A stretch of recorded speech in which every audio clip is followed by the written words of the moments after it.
ou sofrendo a religião. Quem não gosta de viajar, né? Viajar é muito bom. Eu também gosto de viajar. E já tive a alegria de visitar alguns países, e no Brasil existem apenas 2 capitais que eu não conheço, e se Deus quiser no próximo ano vou conhecer. Lá no Palmas, no Tocantins, e no Acre, Boa Vista. Desculpa, Rio Branco, né? Eu sempre confundo com Roraima, né? Faltam essas 2 capitais para fechar aí as capitais do Brasil. Mas eu gosto muito de viajar. Já visitei algumas cidades muito lindas. Se você vai a Paris, por exemplo, é uma cidade muito bonita. Nova York, a cidade mais cosmopolita do mundo. Roma não dá para ficar uma semana só. Muitos locais para serem visitados. Importantes para a cultura nossa e importantes para o cristianismo, como por exemplo o Coliseu Romano. Você sabe que o Coliseu é o maior anfiteatro do mundo a céu aberto, até hoje.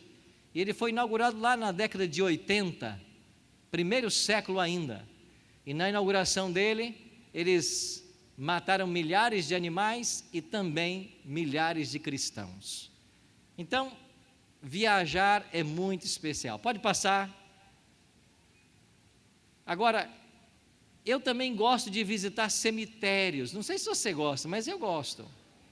Mas olha, há cemitérios lindos. Esse aqui, por exemplo, é o cemitério de Arlington, em Washington, onde eles sepultam os ex-presidentes norte-americanos. E lá também estão sepultados os heróis de guerra, as pessoas que morrem no exército americano. Não sei se você se lembra, mas aquele filme famoso, O Resgate do Soldado Ryan, ele começa com uma cena aqui, nesse hotel de Arlington. Nesse cemitério, né? Hotel para alguns, né? Nesse cemitério de Arlington, e é de fato um local muito bonito. Mas eu queria convidar você para nós visitarmos agora um outro cemitério. Pode passar? Esse cemitério aqui, ele fica no norte dos Estados Unidos. Ele deve ter umas 300 sepulturas. E eu queria que você fosse comigo até uma dessas sepulturas. Ela está lá na ala norte do cemitério. E a pessoa que foi sepultada ali, nessa sepultura, ela ainda em vida escreveu o seu epitáfio. Escreveu aquilo que iria na sua lápide sepulcral. E o que ela escreveu? Ela escreveu assim: dorme, mas não descansa. Amou, mas não foi amada. Tentou agradar, mas não agradou. Morreu como viveu, sozinha. Aqui jaz Grace Smith. Dorme, mas não descansa. Amou, mas não foi amada. Tentou agradar, mas não agradou. Viveu como morreu, ou morreu como viveu, sozinha. A história conta que essa mulher passou por 2 casamentos, mas nunca encontrou a felicidade. Alguém a quem um dia foi oferecido uma cama, mas nunca um lar de verdade. E nós até podemos ouvir as marteladas da incontinência dos esposos dizendo: você nunca será ninguém. Tudo que você põe a mão, dá errado. Você não presta para nada. E nós imaginamos que numa fria manhã de inverno, essa mulher tenha sido sepultada com a presença de poucas pessoas, porque foi uma mulher que ao longo de toda a sua vida sofreu por ser incompreendida e por não ser amada. Quando eu conheci a história de Grace Smith, logo me veio à memória uma Grace Smith da Bíblia. Pode passar? Eu queria que nós refletíssemos brevemente nessa Grace Smith do Novo Testamento. Ela aparece aqui na Bíblia, em João, no capítulo 4. O Evangelho de São João registra algumas histórias que não vai aparecer em nenhuma outra parte dos evangelhos. E João capítulo 4 é uma dessas histórias. O texto diz assim, pode passar? Jesus estava saindo da Judéia, indo para a Galileia, e o verso 4 diz, era-lhe necessário atravessar a província de Samaria. Necessário por quê? Primeiro, geograficamente não era necessário, haviam outras rotas, outros caminhos. Segundo, que culturalmente não era necessário e nem provável, porque os judeus não se davam com os samaritanos. E quando um judeu tinha que fazer essa rota, ele não pisava em terras samaritanas. Os judeus cruzavam o rio Jordão, caminhavam pela Pérea, e quando terminavam as terras samaritanas, eles tornavam a cruzar o Jordão para chegar na Galileia. E esta rota eles faziam para não se encontrarem com os samaritanos. Agora vem João e diz assim, era necessário que Jesus passasse em Samaria. Por que era necessário, disse João? Porque ainda que aquela mulher não soubesse, Cristo havia marcado um encontro com ela, lá no poço de Jacó, ao meio-dia daquele dia. Toda vez que eu leio essa história, eu chego à conclusão de que Jesus, quando veio à terra, ele tinha um ministério a cumprir, e segundo a profecia de Daniel 9, o ministério duraria apenas 3 anos e meio, mas esses 3 anos e meio foi um tempo onde Jesus agendou tudo o que iria acontecer, desde o seu batismo até a sua morte, e dentro desse período, os encontros que ele teria. E certamente estava na agenda de Cristo de que ao meio-dia, lá junto ao poço de Jacó, estaria alguém precisando de sua graça. E para lá foi Jesus. Jesus se assentou junto ao poço, diz a Bíblia que era por volta da hora sexta. Os discípulos foram à cidade para comprar alimentos, e a única coisa que havia de negócio entre judeu e samaritano era a venda de alimentos, eles não se privavam disso. E enquanto os discípulos foram à cidade para comprar, Jesus ficou ali, sozinho, sentado junto ao poço, com sede, mas não tendo nenhum instrumento para tirar a água. Você consegue imaginar o quadro? O Criador dos oceanos e de todas as fontes de água do mundo, o Criador do rio Amazonas, agora à mercê de alguém para lhe dar um copo de água. A água da vida com sede. E Jesus carecia de auxílio humano para dessedentar sua sede. E ali ele estava aguardando que alguém viesse. Ele sabia quem viria. Pode passar? Aí está, verso 6. Cansado da viagem, assentara-se Jesus junto à fonte, por volta da hora sexta, mais ou menos meio-dia, porque a hora sexta dos judeus é o nosso meio-dia. Nisto veio uma mulher tirar água. Próximo verso. Quando essa mulher vem, ela enche o seu cântaro. Ellen G. White diz que quando ela já estava saindo, indo embora, foi aí que Jesus quebrou o silêncio e disse para ela: mulher, dá-me de beber.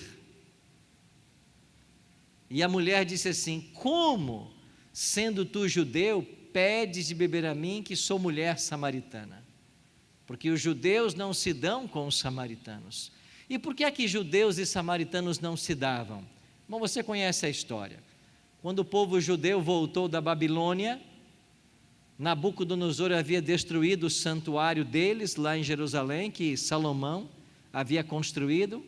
Agora os judeus começaram a obra de reconstrução.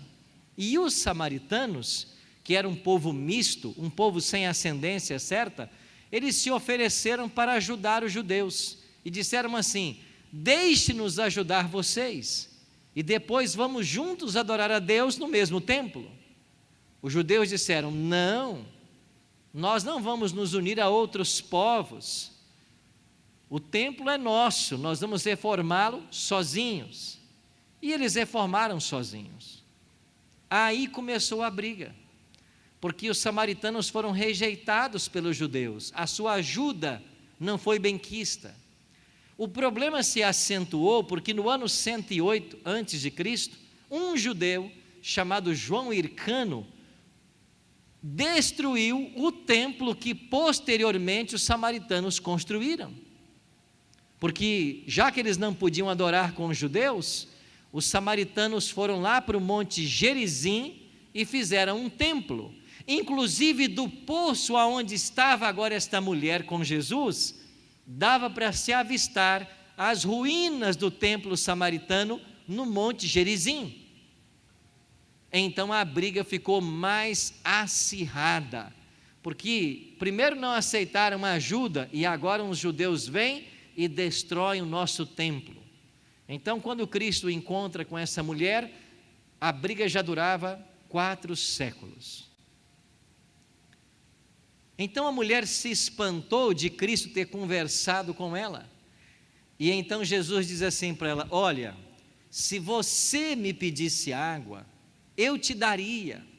Porque quem beber da água desse poço voltará a ter sede, mas aquele que beber da água que eu lhe der, jamais terá sede.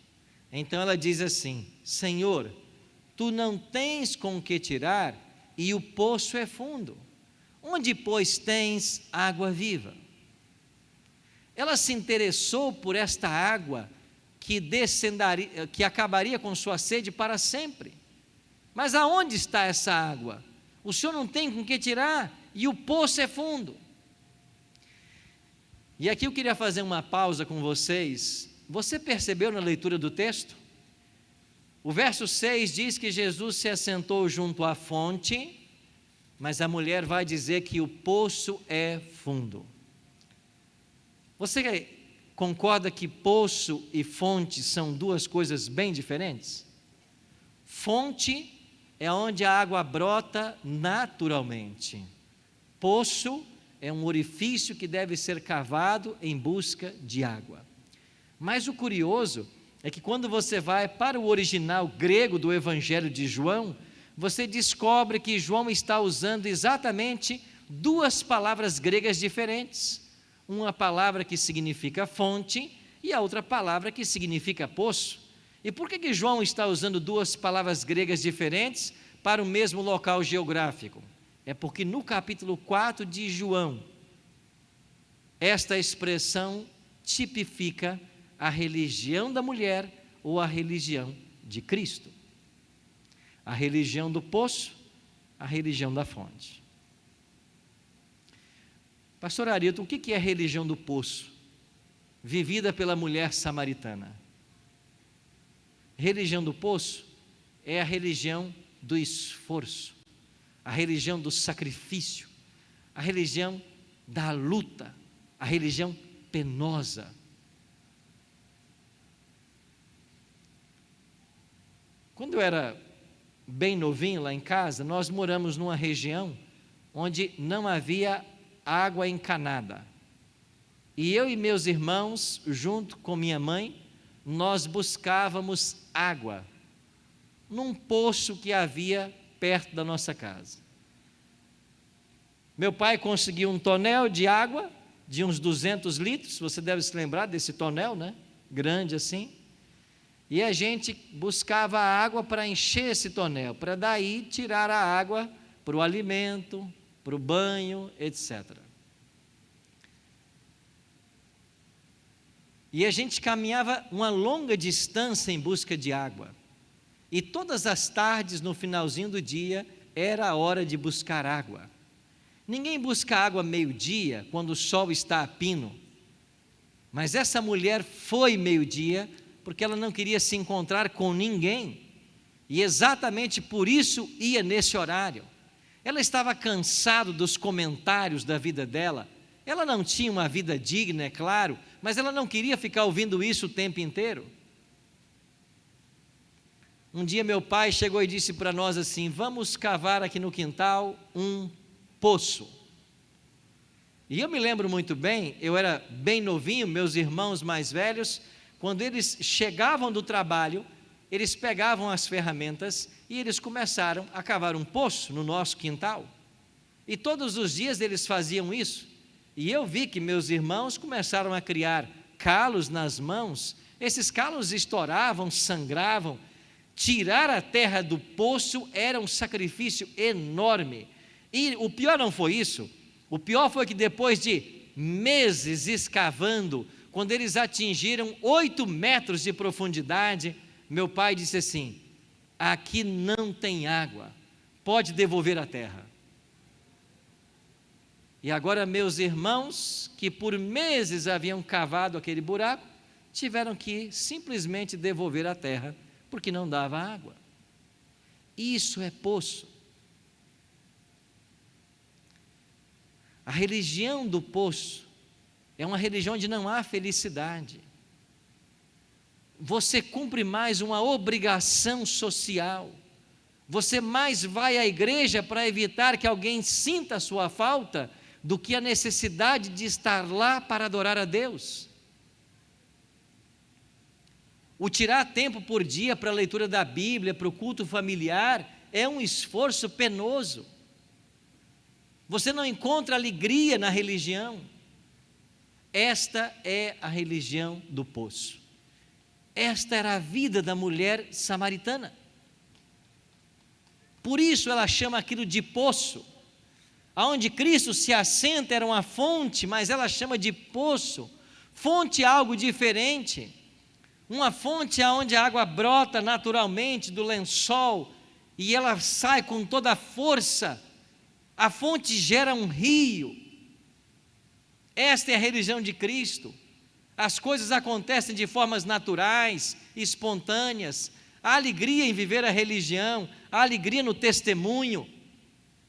A gente sente a necessidade do contato diário com a palavra, de estar na igreja, de estar envolvido com a missão.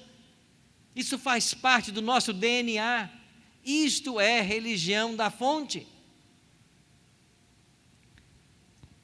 A mulher então diz: você não tem com que tirar, o poço é fundo, pode passar. Agora, Cristo precisava criar a necessidade nessa mulher da salvação. E então ele diz assim para ela: mulher, vai lá, chama teu marido e vem cá. E ela diz assim: eu não tenho marido. E ela parou por aí. E então Jesus completa a frase: é verdade que você não tem, porque você já teve 5, e o que você tem agora não é seu também, é de outra mulher. E quando Jesus disse isso, a samaritana percebeu de que havia alguém sobre-humano lendo sua vida como as páginas de um livro. E ela então diz assim para ele: eu vejo que tu és profeta, porque se não fosse profeta você não saberia dessas coisas. E já que você é profeta, me responda uma pergunta: aonde está correto adorar? Vocês judeus que adoram no Monte Sião, ou nós samaritanos que adoramos no Gerizim? E então Jesus responde para ela: mulher, vem a hora em que os verdadeiros adoradores adorarão o Pai em espírito e em verdade, nem em Jerusalém, nem em Gerizim, mas Deus busca adoradores sinceros, que o adorem em espírito e em verdade. E ela diz assim: eu sei, quando vier o Cristo, Ele vai nos ensinar todas essas coisas. E aqui essa mulher, ela reconhece, ela deixa transparecer de que ela tinha uma expectativa messiânica, ela aguardava de fato a vinda de Jesus, ela esperava por esse Messias. E então, Jesus faz diante desta alma solitária aquilo que ele não fez diante das multidões. No verso 26, Jesus declara para essa mulher: você está esperando o Messias? Ele está falando com você agora. Sou eu que falo contigo. E quando Cristo se revelou para essa mulher, ela ficou tão surpresa, tão feliz, tão plena, que ela correu até a cidade de Sicar, aonde ela morava. E depois de ter um encontro com Jesus, ela corre até a cidade para quê? Para contar para as pessoas o que havia acontecido. E depois de contar a respeito do seu encontro, ela faz uma pergunta para os moradores de Sicar: não será porventura esse o Cristo que nós aguardamos? Enquanto ela saiu para ir até Sicar, os discípulos chegaram. E eles trouxeram um alimento e disseram para Jesus: mestre, come. E ele disse: não, eu não quero, eu estou sem fome.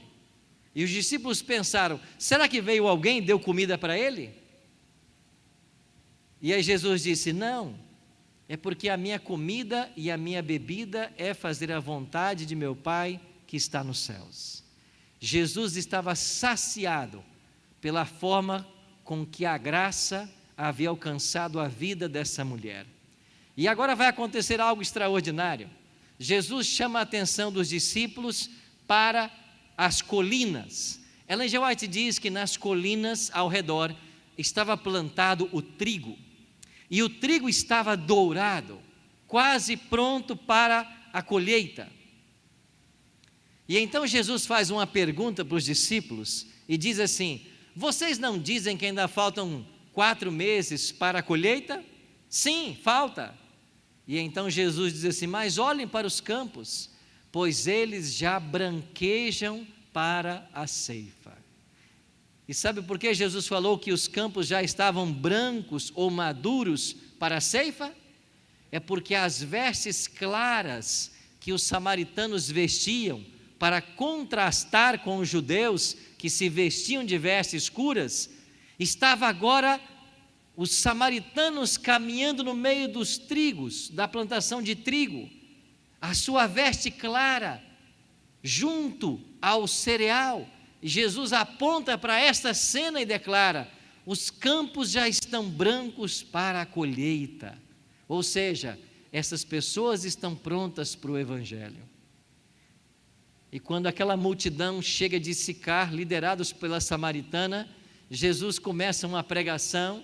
A Bíblia diz que Jesus ficou alguns dias ali em Samaria, vários se converteram, e ali nasceu a Igreja Adventista de Samaria. E sabe quem foi a fundadora? Uma ex-prostituta.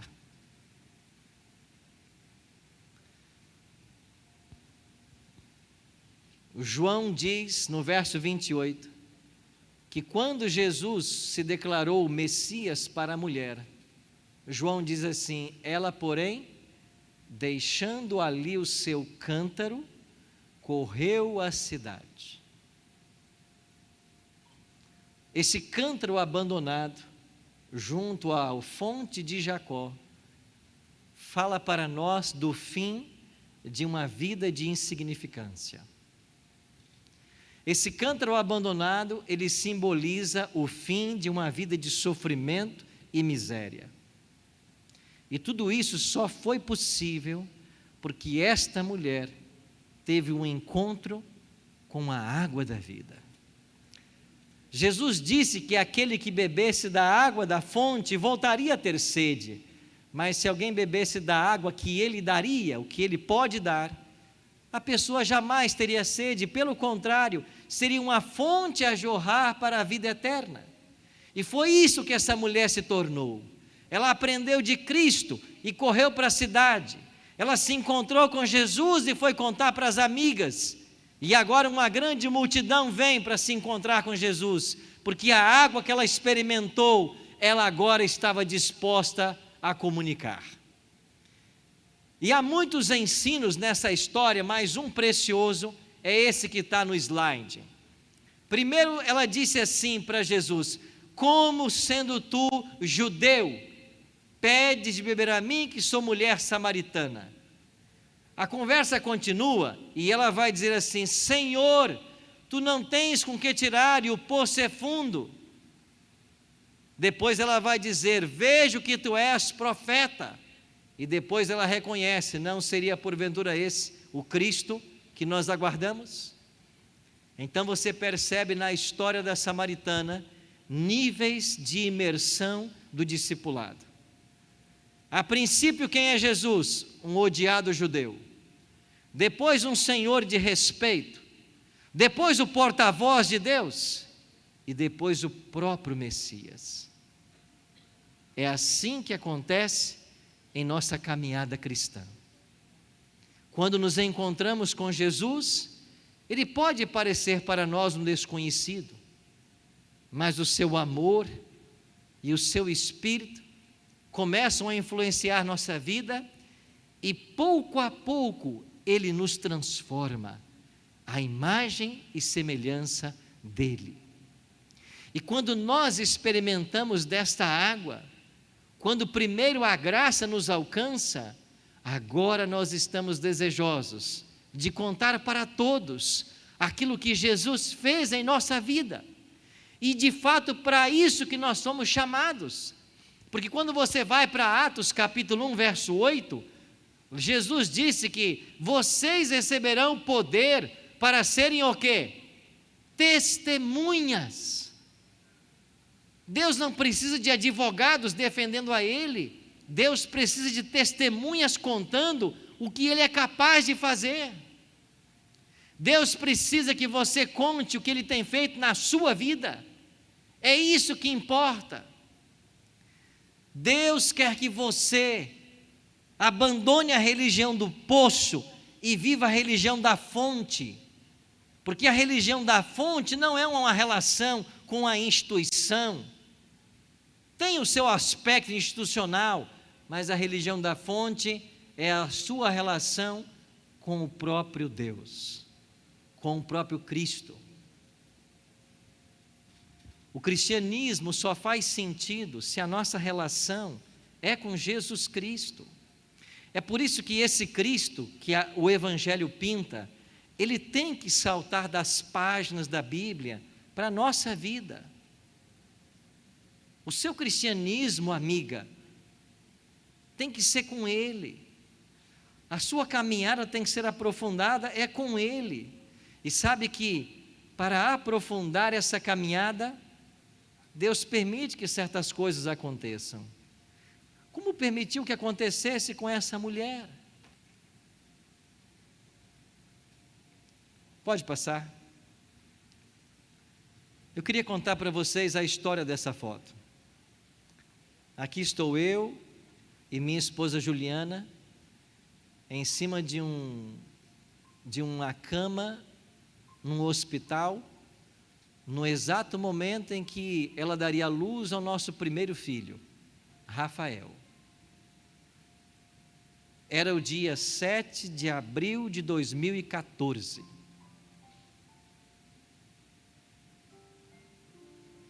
Ela estava consciente, eu segurava a mão dela.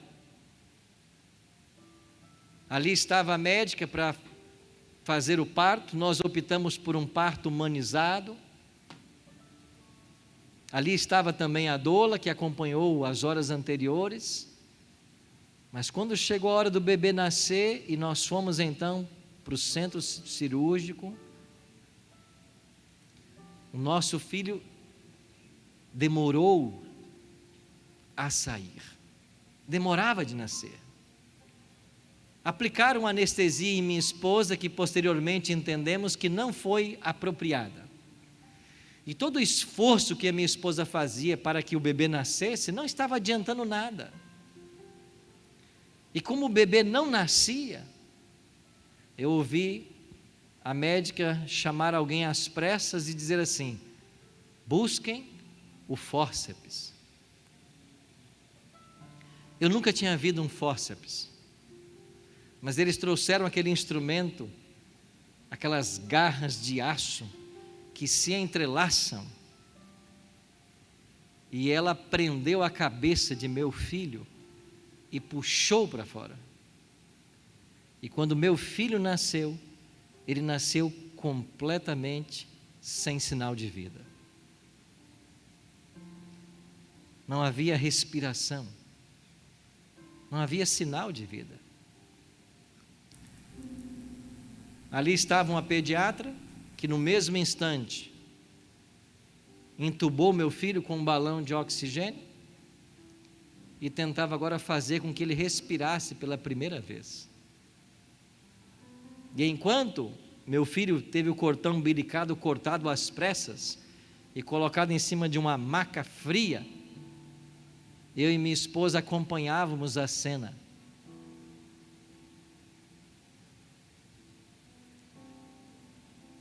E naquele exato momento, eu comecei a perceber que nós poderíamos perder nosso bebê. E eu comecei a orar. E eu disse para Deus assim: Pai, lá em casa tem um quarto, e na porta dele nós colocamos um nome, Rafael. E eu não saio desse hospital hoje sem meu filho e ele vivo, porque o Senhor é Deus. 30 minutos, 30 segundos, 50 segundos, 1 minuto e meio, 2 minutos de procedimentos, nada acontecia. Nesse momento o ambiente já estava todo estressado, enfermeiros correndo de um lado para o outro, a médica tentando fazer meu filho respirar.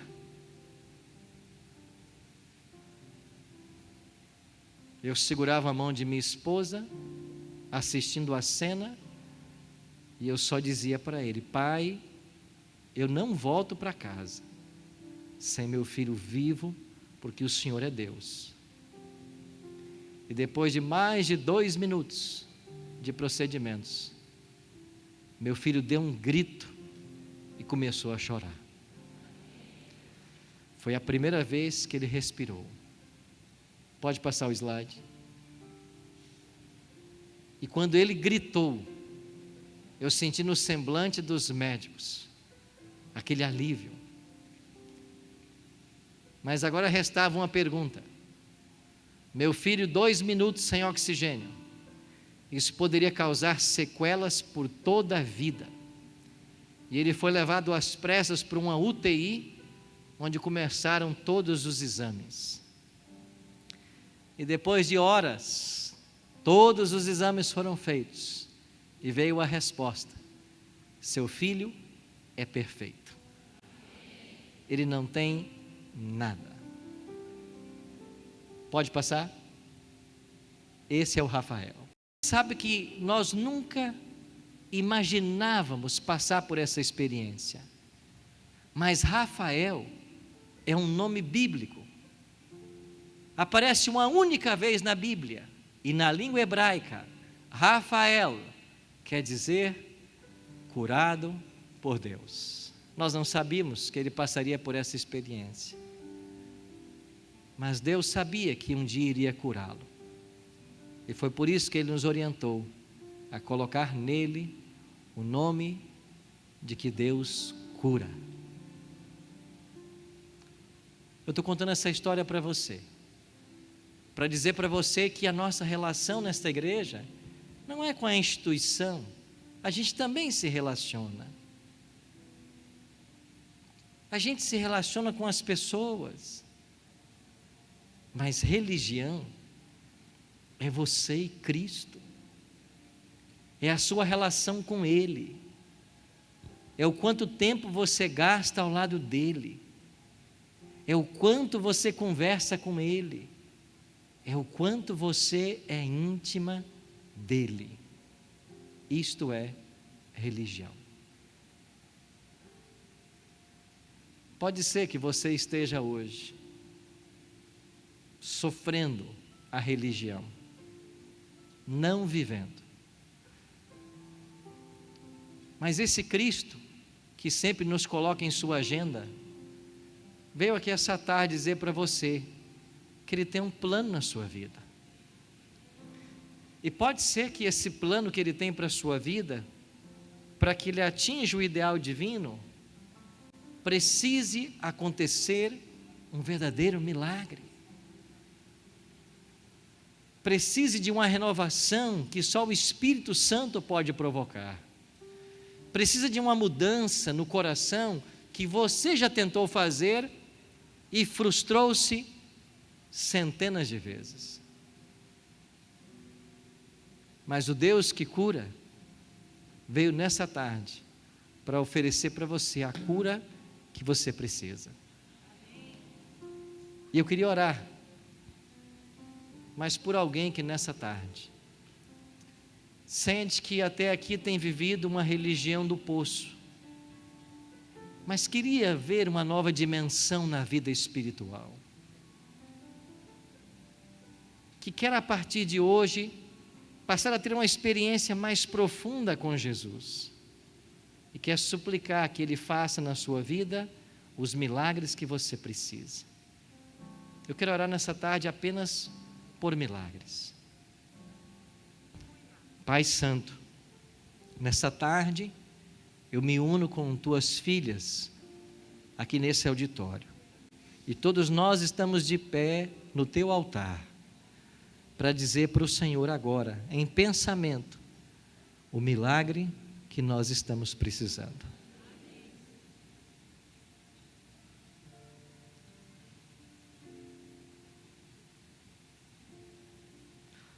O Senhor está ouvindo? O Senhor ouve nossos pensamentos. O Senhor conhece todos nós aqui. O Senhor nos tem em tua agenda.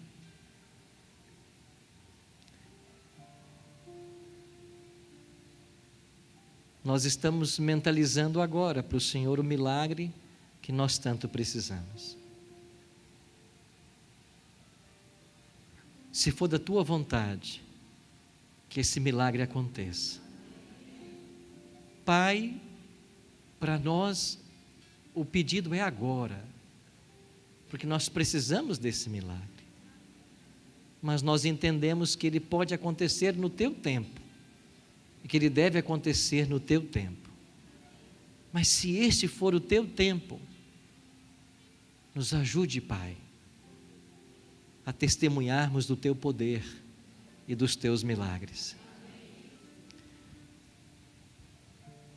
Nós queremos uma religião não entre quatro paredes, nós queremos uma religião contigo. Nós queremos aprofundar a nossa caminhada com o Senhor, como essa mulher fez. Nós queremos ser íntimos do Senhor, nós queremos ouvir a tua voz, nós queremos poder falar contigo em todos os momentos, nós queremos ser instrumentos para fazer a tua obra, e nós queremos, sobretudo, junto com nossa família, estarmos prontos para a tua volta. Nessa tarde, dezenas de mulheres aqui pediram por seus esposos, que não são ainda adventistas. Pai, toca no coração destes para que eles se decidam. Muitas aqui estão pedindo por filhos que estão longe da igreja e longe dos teus caminhos. Pai, impressione esses corações agora para que eles voltem. Muitas, Senhor Deus, estão aqui nessa tarde pedindo por saúde, por cura, por questões de saúde. Por favor, Senhor, estende a tua mão mais uma vez e opera os milagres que o Senhor operou há 2000 anos atrás, lá na Bíblia. Algumas estão pedindo aqui por libertação espiritual, porque não conseguem se desvencilhar de certas armadilhas de Satanás. Por favor, Senhor, erga a tua mão na direção de todos mais uma vez e expulse os demônios de nossa natureza carnal e nos faça vitoriosos. Algumas estão pedindo nessa tarde por questões financeiras. Abra a porta, Senhor, que precisa ser aberta. Por favor, olha para o pedido do teu povo, porque cada oração que o Senhor responde, cada milagre que o Senhor opera, é uma oportunidade que nós temos de testemunhar do teu amor e do teu poder, para que todos saibam aqui em Manaus que há Deus em Israel, que há um Deus que governa, que há um Deus que se importa, que se interessa. Por isso, Pai, tome a todos nós em tuas santas mãos. E permita-nos nessa tarde, como essa samaritana, deixar aqui diante do teu altar o cântaro da nossa insignificância. E nos levantarmos como homens e mulheres de oração, homens e mulheres lideradas pelo teu Espírito, para sermos luz para aqueles que estão ao nosso redor. Perdoa nossas faltas, perdoa os nossos pecados, os nossos erros, purifique a nossa vida e complete em nosso coração a obra que um dia o Senhor começou. Oramos em nome de Jesus. Amém. Tudo que nós mais precisamos é estar perto de Deus, é sentir a paz do Senhor. Que nesse momento você reflita nessa canção.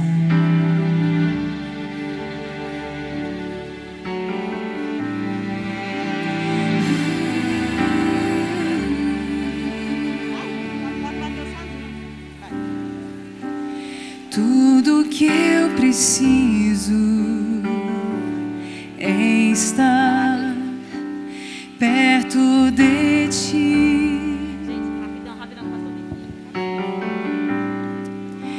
E tudo que eu mais quero é tua paz em mim.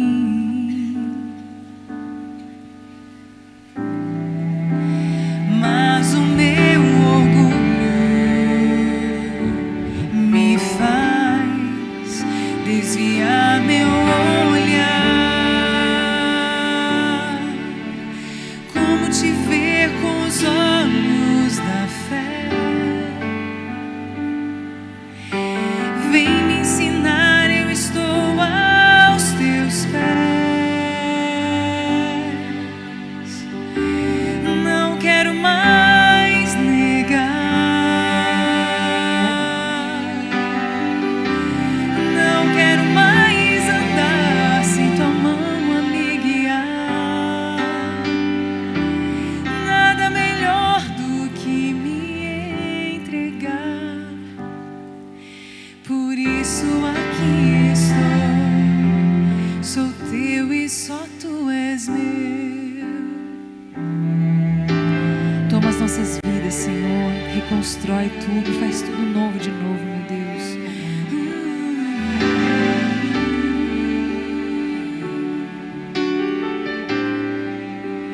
Toma minha vida, restaura o que eu destruí.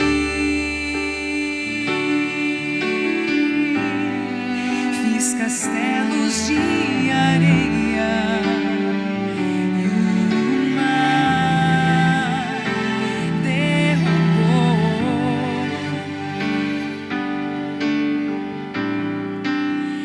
Nasce um novo dia e eu sei, não sou mais igual. Deixo os velhos anseios pra trás. Nova esperança esse dia me traz. Não quero mais negar, não quero mais andar sem tua mão a me guiar. Nada melhor do que me entregar. Por isso aqui estou, sou teu e só tu és meu. Me rendo a ti, pois tu és o melhor pra mim. Senhor Deus, nos rendemos a ti, Senhor, nessa tarde de sábado, porque sabemos que só tu és o nosso consolo, a nossa esperança, só tu tens a paz para nos dar. Receba, Senhor, cada mulher que se dispôs a estar aqui nesse momento, para juntas buscarmos mais de ti. Não queremos nunca mais negar o teu santo nome, meu Deus. Ouça a nossa oração.